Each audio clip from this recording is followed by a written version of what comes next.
नमस्कार. आज आपण नामस्मरणामुळे होणारे फायदे पाहणार आहोत. नामस्मरणामुळे केवळ व्यक्तीच्या मनावरच नाही तर संपूर्ण घरातील वातावरणावर सकारात्मक परिणाम होतो. त्याचबरोबर मानसिक शांती आणि तणावमुक्ती असं जीवन होतं. सततच्या विचारांमुळे होणारा मानसिक ताण कमी होऊन मनाला स्थिरता मिळते. मनातील भीती, चिंता, नकारात्मक विचार दूर होऊन सकारात्मक ऊर्जेचा संचार होतो. नामस्मरणामुळे चित्त एकाग्र होते, ज्यामुळे निर्णय क्षमता सुधारते आणि आत्मविश्वास वाढतो. रागावर नियंत्रण राहते, खोटे बोलणे टाळले जाते. यासारख्या चांगल्या सवयी लागण्यास आपल्याला मदत होते. जीवनातील प्रतिकूल परिस्थितीत धैर्याने सामना करण्याची ताकद मिळते. मंत्रोच्चार आणि नामस्मरणामुळे घरातील नकारात्मक ऊर्जा नष्ट होऊन वातावरण पवित्र व प्रसन्न होते. नामस्मरण हे एका प्रकारचे मौन असल्यासारखे अनावश्यक वादविवाद टाळतात. त्यामुळे कुटुंबातील सदस्यांमधील प्रेम आणि स्नेह वाढतो. घरामध्ये शांतता प्रस्थापित होते. घरातील क्लेश, तक्रारींचे प्रमाण कमी होते. नियमित नामस्मरण केल्यामुळे घरात सुख, समृद्धी आणि आध्यात्मिक ऊर्जेचा स्रोत निर्माण होतो. त्याचप्रमाणे कोणत्या देवाचं नामस्मरण करावं तर ओम नमो भगवते वासुदेवाय हा भगवान विष्णूंचा द्वादशी महामंत्र असून त्यांचा जप केल्याने आध्यात्मिक, मानसिक आणि कौटुंबिक स्तरावर अनेक सकारात्मक बदल घडून येतात. हा मंत्र मुक्तिमंत्र म्हणून ओळखला जातो.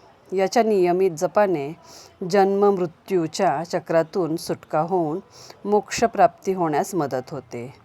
या मंत्राच्या कंपनामुळे मन शांत होते, मानसिक ताण आणि चिंता कमी होते. अभ्यासात किंवा कामात एकाग्रता वाढण्यासाठी हा जप अत्यंत प्रभावी ठरतो. आपल्या हातून झालेल्या कळत नकळत पापांचे क्षालन होऊन अंतर्मन आणि आत्मा शुद्ध होते, ज्यामुळे घरामध्ये सकारात्मक ऊर्जेचा संचार होतो. घरामध्ये या मंत्राचा जप केल्याने किंवा तो ऐकल्याने घरातील नकारात्मक शक्ती आणि वास्तुदोष प्रभाव कमी होतो.